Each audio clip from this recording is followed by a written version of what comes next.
Hi, good evening, everyone. How you doing? I'm Lee Love, and this is Photo Mentor Question and Answer live Friday evening. And I want to welcome everyone for joining us here. Thank you very much. And if you're on the live session here, you can, of course, ask questions. I'll tell you how that works in just a second. And if you're on the replay, there's still a lot of great information here that you can, I think that you'll enjoy. Okay, so a couple things. Again, the purpose of this question and answer live session is so that new photographers can get a chance to ask whatever questions they want. There's no judgment. There's no question too simple. In fact, I like really simple questions because they make me look really smart. But there's no question too simple. You can ask whatever you want, and I'll do my best to answer it. If I don't know the answer, I'll tell you that, and I'll try and find it for next week. Again, so the way you ask a question, by the way, is you go to the comment section in Facebook, and you should be able to do it in YouTube this week as well. I think I got that working. I'm not sure. I haven't tested it yet. But anyway, so what you do is you put a capital Q and a colon, and then your question, and that way my software will filter it, and it'll allow me to display it on the screen. So anyway, again, and thanks for joining us. And so one of the questions I want to answer real quick is, why am I doing this? And I went into this a little bit last week, which was our first session. And I'm not going to go into a lot of detail, as I mentioned there in the first session, because it's not about me. I don't want to go in about myself and my background. If you want to know all that, I'd be glad to tell you, but this is not about me. But the reason I started this is because I really was frustration, quite frankly. I spent a lot of time trying to help new photographers.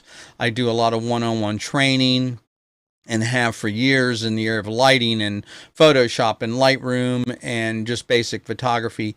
And one of the things I've seen is that when I go on some of these groups and forums, the questions that people are asking are, number one, maybe they're afraid to ask a question because they might get attacked.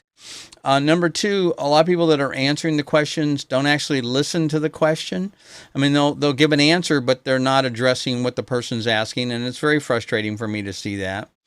And then the second thing is, they're not really given real answers. I mean, they'll just make a statement. Oh, look it up on YouTube or Google or whatever. Well, I assume you've already done that, so that's not really an answer. And then, quite frankly, a lot of the answers are just plain wrong. They're myths or they're misconceptions, and they're just repeated over and over. And so that's where my frustration comes from, and that's why I'm doing this, to help new photographers. I really want to see everyone grow as a photographer and enjoy it, get more confidence as a photographer, and also to just frankly enjoy photography a lot more. So anyway, that's kind of the deal there. I have some bunch of other stuff I can talk about, but I'm going to wait on that, I think, and we'll go and just start getting into some of the questions and answers. Let's see if I've got this set up right here. I think so. Okay. So I want to start off by talking about one of my pet peeves, which is gear. I think there are three kinds of people that become photographers, that get interested in photography. I think the first one is someone that really likes the technology. They're just interested in the technology. They love all the gadgets, the gizmos, and they're drawn by the technical aspects. Especially this was a key aspect when it was filmed, because there was a lot of chemicals and a lot of process that was on. People were really into the process. But I think that's even grown now that we've looked at digital photography, because it's even easier. And if you're a computer person or have any interest in computers, then photography is just a natural secondary interest. I mean, they're very, very similar. There are computers now, and we're holding in our hands, that are called cameras. So that's the first thing. The second one is my favorite type of person that gets interested in photography, and that's the pure artist. They just get into it because they just love to create. They love art. Maybe they have a background in art, and they just naturally migrate to photography. I know that I wouldn't consider myself a true artist. I'd say I'm more of the third category, which is a hybrid, which I'll talk about in a minute. But I love to draw. I loved art, but I couldn't draw worth a darn. So I found that photography allowed me to still be able to create, come up with ideas in my head and still convey them through photography. And so I found, I have some friends, one friend that I was teaching is a graphic designer, and he didn't really know anything about photography, and he got interested in it, and I started helping him with it, and he became a much better photographer than I was in many areas. He picked it up very, very quickly because he already had that design background. He understood white space, he understood design, he understood the rule of thirds and all the things that go along with that. And so there's a lot of group of people that are just plain artists. The saying is they don't know an f-stop from a bus stop.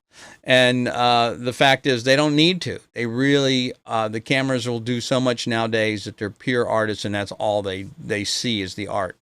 And then there's the third kind of photographer, which is a little more like me. I call that the hybrid. I have one leg in the art aspect of it, and then I have one leg in the technical aspect. That's great. Being that I'm a commercial photographer and I'm really solving problems and I'm having to deal with issues on set.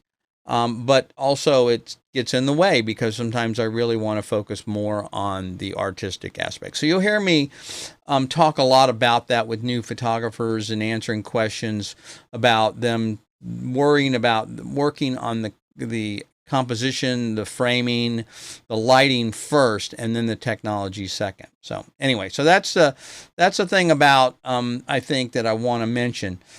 So this focus on gear is a little bit of annoying because I see it everywhere. In every group, every forum, people are like, oh, you got to get this camera. You got to have full frame versus crop sensor, or you have to have, it's got to have this kind of focusing system or whatever. And I think that's a distraction. I don't know where that switch got flipped, where photographers started playing the role of manufacturers. I expect a manufacturer to tout their features and their specs because they're spent a lot of money in developing this technology. But for some reason, all of a sudden, our fellow photographers now are doing the same thing and they're promoting the technology instead of the art. And so I tell people it's more important to focus on the emotion, on the composition, on the lighting, much more than the gear. And now, let me be completely transparent in that I have lots of gear, okay? I've collected a lot of stuff. I have way more gear than I actually probably need. So I'm not immune from that symptom. They call it GAS, Gear Acquisition Syndrome, by the way. And so it is an issue, and it can be, but the point is that you don't really have to, to deal with that. You should be focusing more on the art. Anyway, as an example, I want to show you an example of that right now, and then we'll get into some of the questions. So here's a picture I want to show you. This is an amazing picture. It was not taken by me. It was taken by Brian Burt, and it's just fantastic. And I've used it before as an example. And the reason is, I'd love to do a game here, and you can tell me what kind of camera took this picture. I think it's a really, really well done picture. I think the composition is excellent. I think the color, of course, the saturation is beautiful. So the question is, what kind of camera did take that? Was it a Canon or a Nikon or a Hasselblad or a Leica or whatever? And the interesting thing about it is, it was really taken with an iPhone 7 to be exact.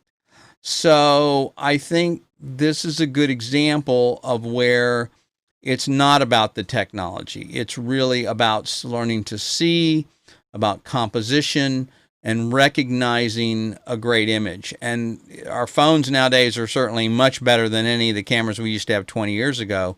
But still, learning to see is a very important aspect of this, and I would encourage you to focus on that more so than the technology. So anyway, that's my rant for this evening, for this week, and we'll see how it goes. All right, so let me look over here for a second. Okay. Yes, so definitely a number of hybrid photographers out there, and it's easy to do, you know. My buddy Al says that he claims that this is a let's see, this is the right one here. He claims that that is a that's not it. That's not the right one. That's a fake reflection. Maybe it is. I don't know. It looks pretty darn good, but I don't know if it's a fake one or not. But if it is, it's pretty darn good. And I've got a bunch of other examples. I didn't bring them all out tonight, but I do have a bunch of examples with a bunch of different cameras. I've thought about doing a game show where you have to guess what camera it is. Of course, it'd be impossible to do that, but anyway. All right, so let's see what we got here. So the first question I have, let me make sure I mention something to you here. The countdown timer that you saw before the show started was done by my friend Billy, and he is offering the full suite of countdown timers at a discount for 35% off for a limited time. So if you're a streamer or you're interested in using countdown timers for some of your projects, he's got them. They come in, and I said it wrong last week, I remember. They come in 2-minute, 5-minute, and 10-minute. And then I think there are also maybe one without anything there. You can put your own time in. But anyway, so if you want to check that out, be sure and do that. I'll put this is the link here, but if you can't read it, I will be sure and put that into the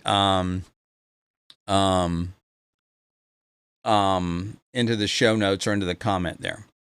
Okay, so let's see what we got here. So the first question is from Audrey.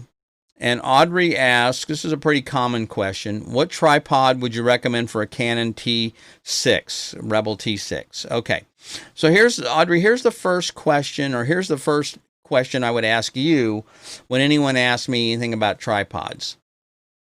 And the first thing is you got to figure out, what's your current camera? Now, she's mentioned it's a T6. A Canon. And then the other question is, what's the longest lens you have? Now, it's probably not a long lens, probably maybe a 70-300, one of the kit lenses. But so that's one of the things. I mean, the issue there is capacity. Now, tripods are they're difficult, okay? And here's the dilemma that you have when you buy a tripod. Number one, we look at them and we go, well, I don't want to spend a lot of money on a tripod. I mean, I'm just going to set the camera on it. It's just going to sit there, and I don't want to spend $200, $300, $400 on a tripod. The problem is, if you consider you have, I don't know, let's say it's a $500 camera, you don't want to put it on a $49 tripod, because I have seen a number of them. Just you'll watch them, and then you'll go for it, and there goes the camera over onto the ground, and that's going to cost you a lot more than $49 to get that repaired. So, as most of us have done, I think many of us have gone through the same process. You start off with a cheap tripod, then you add a little better one, and then you add a little better one, and eventually you spend the money, you realize it's worth it, and you end up getting a really good one, and then you never have to buy another one again. I think I'm on my 5th or 6th tripod, and now I'm done. That tripod I've had for over 10 years, and it's carbon fiber, and it's just got the ball head on it alone will support, I think, 88 pounds, which is way more than I would ever need. I could probably almost stand on the thing. But the point is, I know it's rock solid. So the dilemma is, what you're faced with is getting a tripod, number one, that meets your budget. That's always an issue. Number two, one that is portable. Because if you're going to travel with it, or if you're a hiker or something like that, you don't want something that's big, massive studio tripod. You want something small and lightweight. But on the other hand, you got to be careful, because if the legs are too thin or it's too flimsy, then it's going to pick up vibration. And so that's something you want to watch for when you get. So I guess the bottom line is, try and get the best tripod you can afford, and something that's going to be match your style of photography. If you travel a lot, if you're a hiker, then try and get something that can fold up. There's a brand called MeFoto, MEFOTO. and that's a very popular brand.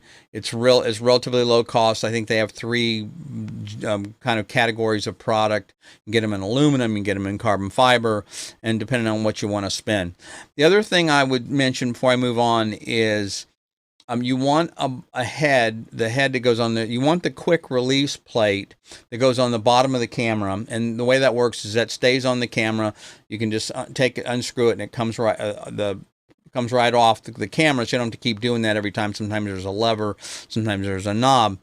That quick release plate, I recommend you look at something called an Arca Swiss mount, and the reason is it's a very, very common mount. It's available everywhere. If you lose the plate, you're not going to have to throw away the tripod, or you're not going to be searching all over the place looking for some weird plate made by, Bob's tripod company. And so you want to find one that's Arca Swiss. The Mi Photo is, a lot of them nowadays, it's pretty much a standard, and you can go anywhere and find a plate if you need one. So anyway, all right. Let's see. Then the other one, let's see what we got here. So we got another question from Veronica. I'm not even going to try and pronounce Veronica's name because I would embarrass myself, which I do quite frequently, by the way. Okay, so I'm looking to buy a new camera. I had a Canon EOS 600D. Now, 600D is a European model. Probably, I'm going to guess it may be close to a 6D. I'm not sure. Maybe a T7. I have to look that up. And I want to go further. I want to take landscape and nature pictures. Preferably stick with Canon. So this is a common question. A lot of people are either looking for their first camera or they're looking to upgrade their camera. And so the question is, where do I start? What do I get? Well, that's kind of a tough one, not knowing your budget, but that's the first thing you want to try and figure out is can you spend on your system. The second thing is, keep in mind that a lot of people nowadays will say, buy a used full frame camera. So just real quickly, a full frame camera means that the sensor inside, the digital sensor, is the exact same size as a 35 millimeter negative. A crop sensor is just a little bit smaller. It's usually 1.5 to 1.6 times smaller. And the reason they do that is because the lenses are less expensive to manufacture, they're lighter, and the cost of the sensor is less. It used to be that, you had to go full frame. If you wanted low light and you wanted the best quality, you really needed to go to full frame. But frankly, the crop sensor technology has gotten so good that it's really hard to tell the difference, depending on your application, of course. And that's all of this. All my recommendations are based on your application. I don't have a lot of information here. I only have a couple of sentences I'm trying to make an assessment on. So without knowing more details, you don't have to go full frame. Full frame is going to be a little more expensive. But the other thing about full frame is that the lenses are going to be more expensive, and they're also going to be bigger and heavier. And that could be a drawback. Again, if you're looking for something to travel with, a big giant lens, full frame lens, may not be what you want to do. If you are looking at doing wildlife type photography, a lot of people will prefer a crop sensor camera, because you actually get, effectively, it's not technically this, and I go into this a lot, too much to go into here, but technically you get a little bit longer reach. In other words, an effective focal length. So a 100 millimeter, we'll just pick a number, 100 millimeter on a full frame camera would be 100 times 1.5 or 1.6. So you get a little extra reach. So for people that are doing birding and things like that, they like a crop sensor because it gives them that little extra. It's a field of view is what happens. The field of view gets narrower. The downside, of course, is that if you're doing the opposite, if you're doing landscape and then to get a wide lens, you got to go with a much wider lens. So you have to go 18 millimeter or larger or wider. And so that's the drawback there. So the answer is, first of all, try and go in to a local shop if you can and get your hands on the different models so you can feel what's going on. Look at the menus are going to be pretty much the same if you stick with Canon.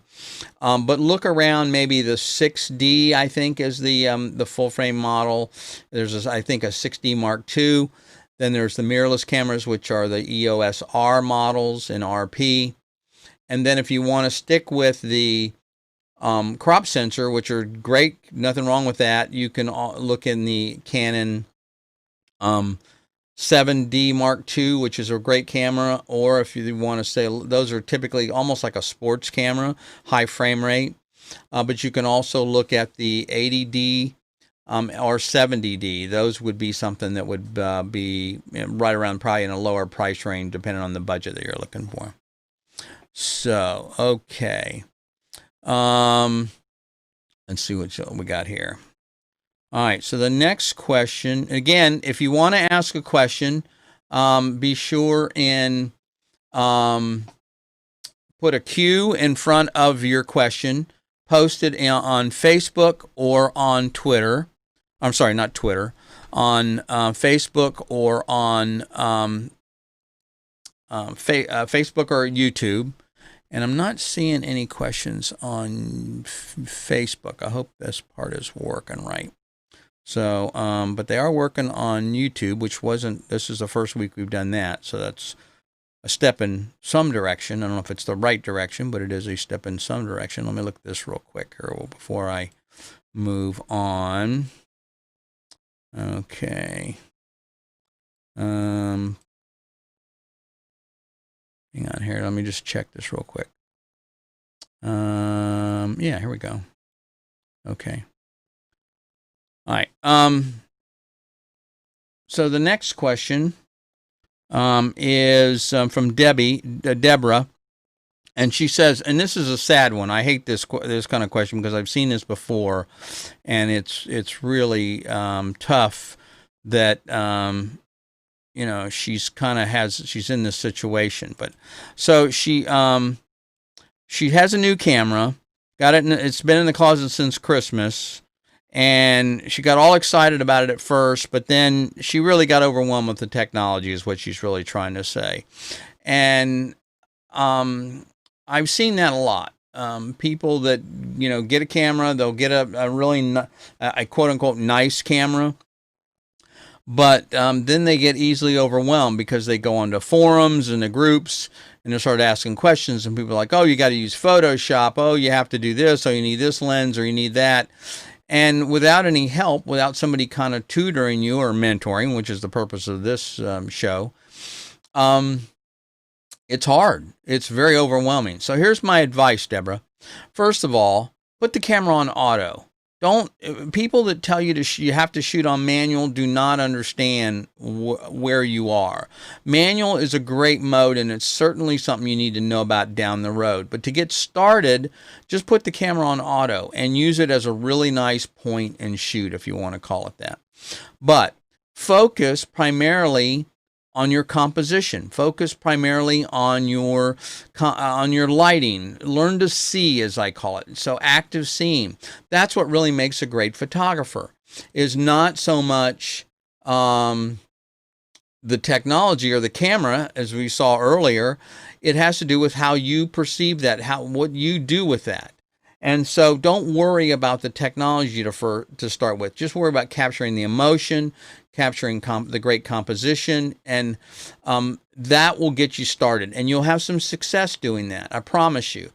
And then as you get better and you say, well, you know, now that I'm getting some good pictures, some ones that I'm satisfied with, now I kind of want to go a little further. I want to explore a little more technology. Maybe I want to blur the background out, that kind of thing. Then you can go from there. But I think what's happening is you've probably taken off too much at one bite, and so you're just a little overwhelmed. So my advice is shoot on auto. Don't listen to people that tell you have to shoot on manual. Don't worry about using Photoshop. You don't need Photoshop. You don't need all those programs, right, to get started. Just worry about capturing the pictures first and work on in interacting with your subject. especially if you're talking about your grandkids. You know, you want to, that's the key, is how do you get emotion? How do you get pictures of them doing something they really enjoy and capture that moment? If you do that, I promise you, the rest of the family members are not going to know what ISO you shot at or care or what camera you shot with. They just want to know, they want to see, oh, that's a great picture. That's definitely looks like Tommy, for example. So that would be my advice. Okay. Let's look here and, okay, so we've got a couple of questions. This one says, let me go back here. Okay, so this question says, what focal length will you suggest for landscape and also for street photography? Actually, I think this is one we asked before. Not tonight, but once before. So I'll answer it anyway. So the answer is, so if you want, it's kind of twofold. A street photography lens is typically around a 28, 23 millimeter, depending on if it's a crop sensor or a full frame sensor. And so it's usually a little bit wider. And the same thing for landscape. Now, a landscape, you can kind of cheat by not having such a super wide lens. You can actually shoot multiple images and combine them in a panorama, and that will help, that'll get you more of a wider shot, higher resolution, without actually having to have a wide angle lens. So, okay. Let's see here. So again, if you have questions, be sure and put a Q with a colon in front of it, and so that we can pull this down here. Okay. Next question is, let's see here. We did Deborah. Okay, next question. Oh, here we go. So what's the best photo editing app? From Danielle. Well, Danielle, there isn't one. There's a lot of them is the problem. There's a whole bunch of them. Once again, this is kind of a topic that is a little bit of a sore spot for me, because I see a lot of people recommending you got to know Photoshop. And let me tell you, Photoshop's an amazing application. I've been using it since it was version 2.5. So I've been teaching it for 20 years, and I've been using it for 20 years. And it's a great, great product. But my analogy is it's like trying to kill an ant with a hammer. I mean, it does a lot of stuff. You don't need all that. And so there's a number of programs you can use that will get you to allow you to do editing without having to use Photoshop. The other thing about Photoshop is that it's a subscription model. So you're kind of renting the software. So if you're not sure that's the product you want or that you're going to be using, then you're going to be paying for it. And you can get out of it, but I hear it's a little bit difficult. And so what I would recommend is, number one, look at the programs that the manufacturer produces. So if you want to just get started simply, Nikon makes a product, Canon makes a product, I'm sure Sony makes a free software product as well. You can download those products. They usually come with the camera, or you can download them from their website, and they'll let you edit their files and start doing some basic editing. The things that you're going to want to edit, and again, depending on how sophisticated you're getting, and I'm assuming you're just starting out, would be you want to change the white balance. So maybe the color temperature is not quite right. Maybe there's mixed lighting conditions. Maybe you want to warm it up a little bit to add some mood to it. You might want to sharpen the picture a little bit, and you may want to adjust the contrast, maybe the saturation. So it's not a lot, unless you're doing compositing, where you're putting multiple images or removing objects from or adding objects to an image. You don't really need all that. So that would be my first recommendation. The second recommendation is, if you do want to go subscription model, look at Lightroom. And then the other one that I like right now is called Luminar 4. And Luminar is a program you buy at one time, and that's it. And it's got some amazing capabilities. It's kind of a cross between Photoshop and Lightroom, actually. Photoshop and Lightroom, because it has layers, which Photoshop has, but Lightroom does not. You can remove objects, which is a little harder to do in Lightroom. You can do it in Photoshop a little easier. And it even has some artificial intelligence capabilities. It's called Luminar 4. It's made by a company called Skylum, and I'll try and remember to put the link in the comments. And it will, artificial intelligence will allow you to go and replace the sky, for example. Just click on it. There's a whole bunch of skies you can click, and it does an amazing job. I'm very impressed at how well it works. I don't know how they do it. And then the other thing it has is a retouching, AI retouching for facial retouching. So if you want to remove some blemishes and things like that. The nice thing I like about it is that it doesn't overdo it. There's some other products like Portrait Professional and things like that that are really great for doing retouching, but unless you go in and start dialing down the settings, they tend to overdo it, and they tend to make you look like a China doll. And so that's the problem with using a product like that. So Luminar 4 is the product made by a company called Skylum, SKYULUM, and .com, and I'll post the link on that. Okay, let's see here. Okay, the next question is, okay, super dumb question. I love these, by the way, from Amy. And she says, what's the difference in a regular DSLR versus mirrorless? Again, very common question. People assume that you know the difference. And it's more than just the way the light comes in through the viewfinder. There's a lot more going on there. But Amy, the differences are, the simple answer is that a DSLR has a mirror. And so what happens, the light comes in through the lens, hits that mirror, bounces up, goes through a prism, and then comes in through your eyepiece. So you can look at that, magnifies that, so your eyepiece. So that's the essence, the simple answer. But there's more going on. So in a mirrorless camera, there is no mirror, obviously, hence the name mirrorless. And what that does is the light just comes straight through the lens and hits the back of the sensor, hits the sensor in the back of the camera, and then that is electronically projected on a little screen inside the viewfinder. So you're looking at an electronic representation of what the camera is seeing. Now, my personal opinion is it depends on what I'm shooting. If I'm photographing people, I still prefer a DSLR because I want to look at their eyes and I want to see exactly what's going on, and I can go either move my eye away from the viewfinder or look at it, and I am seeing instantly what's going on with that person's expression. With a mirrorless camera, can be a little bit of a lag. Nowadays they've gotten much, much better, but I'm looking at a screen now, and so the problem is it's a screen, it's a representation, it's a monitor, it's not looking at the actual through what's the camera seeing. Now on the plus side, the plus and minus of that is some people, especially when they're starting out, really like mirrorless cameras because when you make an adjustment on the exposure, you can turn the camera, set the camera up so that the exposure will change in the viewfinder. So you can see real time what the exposure is going to look like. You know, maybe the more experience you get, it's not as big of a deal, but some people like that. The other thing is there's some features that you can gain with a mirrorless camera. You can get them with a DSLR, like Nikon has this with the D850 and some of their higher-end cameras, but there are things like focus peaking. So in other words, what happens is when you're looking at the back of the screen, instead of just looking at the focusing, the picture will change color. Whatever's in focus will actually change color. So you'll see red or green or blue. You can set it whatever you want.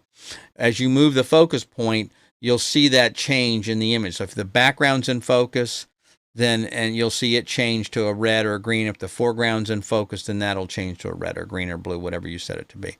So there are some things that are nice. Now, I use both. I use mirrorless and DSLR. Like I said, I prefer a DSLR when I'm photographing people, but I use mirrorless when I'm shooting video. And again, for video, I don't care. It's going to be on an electronic screen anyway. That's where your people are going to view it. It's not going to be chances are it's not going to be a print. Well, it won't be a print.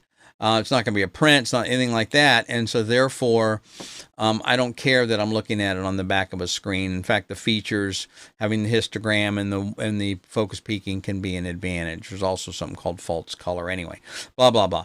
So the point is that those are some of the biggest differences. Now, the other thing that most people won't tell you, and it's just starting to change a little bit, but it's still not quite there, and that is the cost. The cost of mirrorless cameras are still more expensive than DSLRs. You can get a entry-level Nikon D3500, goes on sale quite often for $396 with a lens, and for another $100 you can usually get a second lens. Same thing for Canon. I don't know that you could find a new mirrorless camera in that price range. They're generally $800-900 to start. Unless you're talking about a point and shoot. Of course, a point and shoot is really was original mirrorless camera, so nothing new about that. So anyway, let me look here. Let's see if I've got any other questions in here. Okay. All right. Hope that answered your question, Amy. So the next one is from Paige. And Paige wants to know, what is the best way to email client photos while keeping the quality? So I'm going to assume you're talking about finals, because proofs can be a little different. I mean, you don't really care about the quality when you're sending them a proof sheet. But I will talk about that real briefly. Now, I don't generally do consumer work. All my work is commercial, so I'm usually working with companies. My proofing process is one I use print to PDF, and there's 4 pictures on a screen on a page, my logo in the middle, and I have a cover sheet that says these are not final images, they're not retouched, they're not color corrected, they're not representing what the image will look like. And that's the proof sheet. And the reason I do that is because in a company, people can forward that email around all over the place. It's not a big file, and they can look at them. So if I'm photographing multiple people, or there needs to be approval process from a large number of people, it's easy for them to pass that around and be able to do that. But as far as delivery of images, some people use Dropbox, some people use Google's Drive, Microsoft Drive. Again, personally, I find those products annoying, especially Dropbox, which seems to be the most popular. Somebody here's sending me messages. Oh, cool. Send a photo. Okay, I'll check. Someone said I'm not getting their questions. I'll double check and make sure that I am. And that's entirely possible. So though I find those products annoying, because what happens when someone sends me a Dropbox link, I have to go to the Dropbox link. I then I have to chances are I have to have an account on some of these systems, even though it's free. And sometimes there's a limit. I've had people send me something when I log in, it says, "Oh, you don't have enough space on your system." So it's just I don't particularly care for the way that works. I use a system I recommend called Hightail, Highthail. The way that system works, and I'm sure there's other ones. WeTransfer is another one. I think that's free. The way it works is I can upload all the images, and then it just sends them an email link. And then they get the email link, and then when they follow the email link, they can see the images, and they can download high-res image. I think I can put up to a single file of 2 gigabytes file on there, and I can put multiples of those on there. So if I'm doing video, I also use the same service for displaying video stuff or downloading video. And so that's the system I use, and I prefer that because as long as they have email, then they can go to the site and download. They don't have to have an account. They don't have to log in. They don't have to do any of that stuff, and it just makes it a whole lot easier. Okay, so let me see real quick here if I can figure out why I'm not getting any questions from Amaza. View queue. Nope, that's not it. View all of them. Hang on here. Stand by. Pause Apologize for this. This is the problem with doing live, as we all know. Okay, so I know I'm going there. I know I'm finding them from there. Finding post. Timeline pictures is in. Let's try this, see if this works.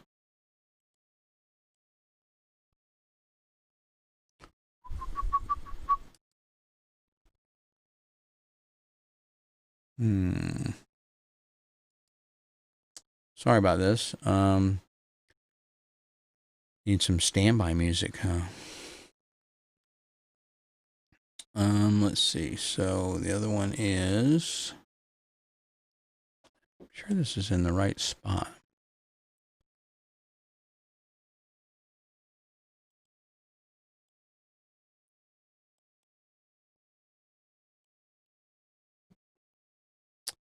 Aha. Nope. Okay, so I'm finding them on YouTube. Again, I apologize for the delay here. And I see they're there. Question answer. Let's try this one. See if this is. Oh, there we go. There we go. Got it. Oops. Of course, now I probably changed it and I messed it up. It was there. It was there. I saw them. Let's try this again. See if this refreshes.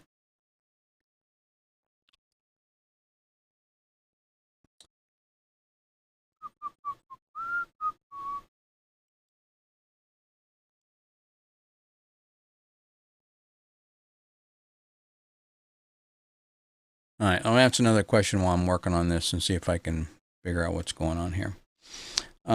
Okay, so another question is, let's see, so that was the super dumb question. It's not super dumb at all, by the way. It's a great question. Okay, here's another one that I get quite often and that I like to get. Let's see, this is perfect. Questions. Post your questions. Sorry, I'm seeing some of this stuff now. Okay, so the question is, what is a lens hood? What do they do? And will it make the outcome of my photos any better? Well, I don't know if it'll make the outcome of your photos any better, but I will tell you that I definitely recommend them and you should be using one, and I'll tell you why.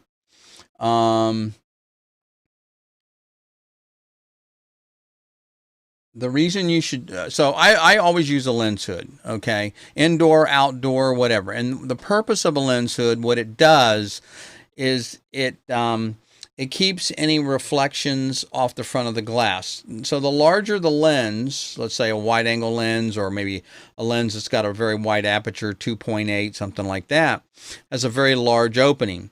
So it's a big surface. So any light that hits the front of that lens can diminish the contrast. Analogy would be maybe you're driving down the road, sunlight hits your windshield, and you can kind of have trouble seeing, right? It's kind of the windshield's kind of all washed out. It's kind of a dramatic example, but that is exactly the same thing that happens. So a lens hood will prevent that from happening. The other thing is that it will also protect the lens.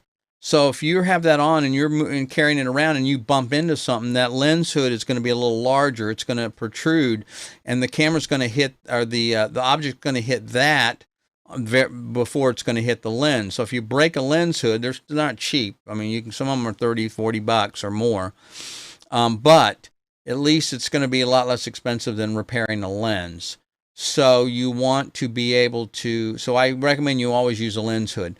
Now, the newer models, and I say newer, last 15, 20 years or so probably, have a bayonet mount. So the old style screwed on. They don't do that anymore. What happens is a lens hood is now specific to a lens. So it goes on and it clicks in place. And sometimes you may notice, I don't know if I have one here, you may notice that they have like slots cut out in the edges of them. Well, that is on purpose. That has to line up exactly right so that it doesn't vignette. So you don't see the lens hood in the corners when you're zoomed all the way out. So that's why the lens hoods are primarily made for a specific lens. The other cool thing, though, is now because they have this bayonet mount, you can take that lens hood off. A lot of people don't really realize this. You can reverse it, and you can put it back on top of the lens and put it in place, and so it collapses it, so to speak. So now when you put it in your camera bag, it takes up a lot less space. So that's the purpose of a lens hood. Definitely should use them both for keeping reflections off the front of your glass, but also in protecting the lens. Okay, let's see here. I'm seeing some questions, but I'm not sure these are new ones. Image stabilization, that's not new. Hang on here, let's see. So that was the bummer that I can't find. I know they're not timeline photos. Let me see, just trying to. Okay, so I got a couple more here we'll pick up. All right, so the next one is email lens hood. Okay. So this next question is a good lens to use on my Nikon D7200 for indoor newborn pictures. So first of all, I've photographed a lot of stuff. I've done a lot of different kinds of photography, but newborns is not one that I've ever done a lot with. I've actually taught newborn lighting photography or lighting for newborns, but not actually photographing newborns. So that's kind of interesting. The lens you're looking for, again, indoors, you should be using lighting. If you're not using artificial lighting, then you want to be near a window somewhere so you can get that light coming, a nice soft light coming through a window. You want to make sure there's like a drape or some kind of sheer fabric to make that light source very large. Okay, I think I might got some of those questions now. And you also want to make sure that that you probably are going to, because you're not moving around or you're not going to be very far from the subject, the baby, you probably can get away with a prime lens, meaning a non-zoom. So I would say a 50 millimeter, depending on if you have a crop sensor or a full frame. But even if it's crop sensor, full frame full frame, 50 millimeters is a good focal length. I like 85. That's kind of my favorite lens for doing portraits and stuff like that. But it might be a little long if you're trying to get close. Keep in mind that the wider the lens, the closer you have to get to the subject, the more distorted the picture is going to be. So even a 50 millimeter lens, believe it or not, can add some distortion. And so even though that's not a wide angle lens, it's not as flattering to the subject as a 85 would be, or a 105 even. So that's the problem there, is you kind of want to be using a slightly longer lens. You may have to back up a little bit. But that would be one way of doing it. And so I would say maybe a 50 millimeter lens could be something that you would work. And I'm going to look at this real quick here. Let me see. All right, so I'm not seeing the questions for some reason show up on the screen, but that's okay. So we can answer them anyway. Hey, listen, if it's one thing I've learned as a photographer, it is to think on your feet. That's part of our job, is you always run into a situation where things don't work, or you forgot something, or broken, or whatever. So the key is, how do you make it work even though you don't have everything you need? Okay. All right. So, question is, I struggle getting sharp pictures. Do I have to only select middle focus point or all of them because automatic focus doesn't give the sharpness I'm looking for? Great question. Okay. So here's the deal with the focusing, and this is something that a lot of people aren't aware of. Keep in mind that focusing is only in this kind of plane. Okay, it's not in this way. So you're either focused here or you're focused here. So what happens in an automatic focusing system, or even group focusing, but primarily automatic focusing, it's jumping around looking for contrast. It's trying to figure out what's the most important part of the subject, of the frame. So what will happen is, if you're not careful, it will grab the background, and it'll focus on the background instead of the foreground. So what I like to do, and again, it depends on what you're shooting. You didn't really, Amazo, you didn't really mention what you were shooting, but if it's just to say it's people, family, that kind of thing, you might want to mention that. Then I like to shoot single point focus, where I lock the focus in. Usually most cameras will let you move that focus point around, and then I focus on the eye, and then I recompose. So even if it's in the center, it doesn't matter, but because I'll put it in the focus, I'll lock it in, and then I'll move. So the way it works is if you're on single, let's see, on a Canon it's called AI focus, I think. And on the Nikon, it's called AFS for single focus. So what happens is when you push on either way, and the way it works is when you push the button down halfway, it locks the focus. So you focus on the eye, on the single point, you lock that in, you hold it halfway, you recompose, and then you shoot. Now, I don't know about the Canon. On the Nikon, one of the nice features on a lot of the models, under the playback menu, you can turn on what data is displayed from the image, your EXIF data, what was shot at, the lens, all exposure, that kind of stuff. But also there's something on there called focus point. And if you turn that on, when you look at the image, it'll show you a square of where the camera actually focused. So if you're missing the focus, that's a great way to look at that and tell. If you don't have that capability, then again, I'd still recommend you do a single point focus, figure out where you want it to focus, lock it, and then recompose. Hopefully that answered your question. He mainly shoots landscape. Okay, so landscape's a little different. And this is something that it's a little too go into here, but there's something called, and I always forget the name of this, and I don't understand why I do. It's not near field. Oh God, I have a mental block against this terminology. But anyway, here's the way it works. I can explain it to you. You can call it whatever you want. When you focus on a subject, let's say you're focused on this remote. If you focus on this remote, what people don't realize is that there's also some in front of the object that's in focus, and some of the rear in focus. So what most people will do is, most landscape photographers will focus out here instead of on this object, because they know that this is going to be in focus, this is going to be in focus, and generally they're using a small aperture and infinity focus, so everything on past it's going to be focused as well. But they'll generally focus 1/3 of the way in. So if you're here, and this is your subject, they'll focus 1/3 of the way into the frame, and that's where they focus, or into the picture, and that's where they focus at. So if you're not getting sharp pictures, it could be vibration. Make sure, if you're not using a tripod, make sure you're shooting at a shutter speed that's fast enough to freeze the action. And believe it or not, even hand holding a lens, almost any lens, well, here's a point.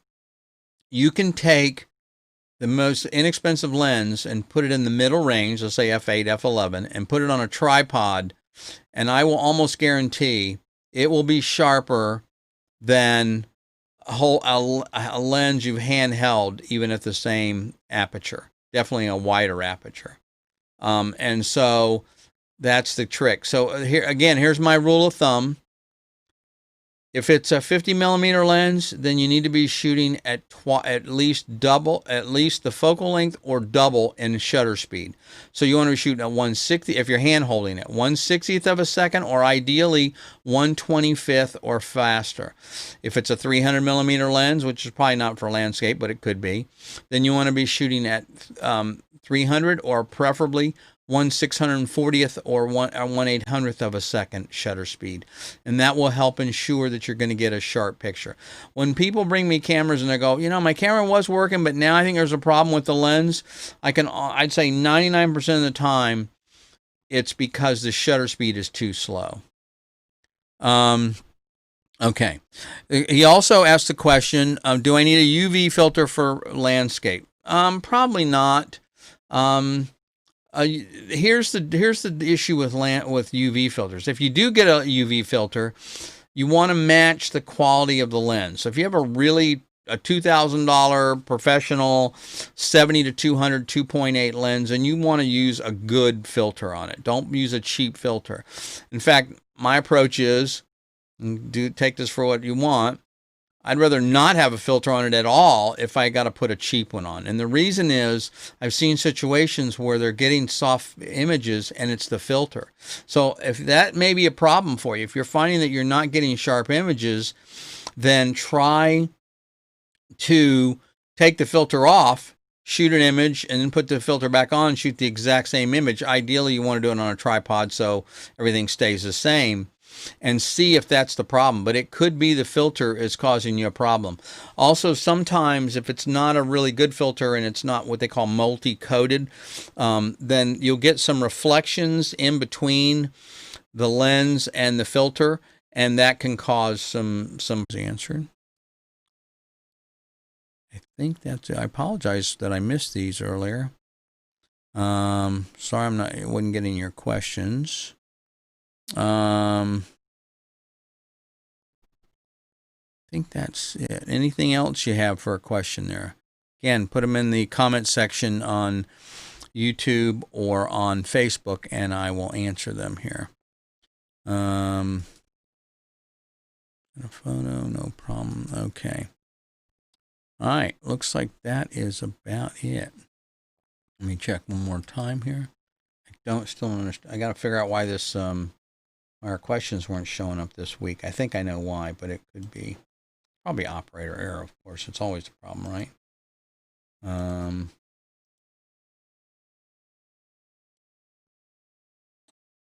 Okay. All right. Well, let's see. Let me see. I got one more question, I think, here available. D7200.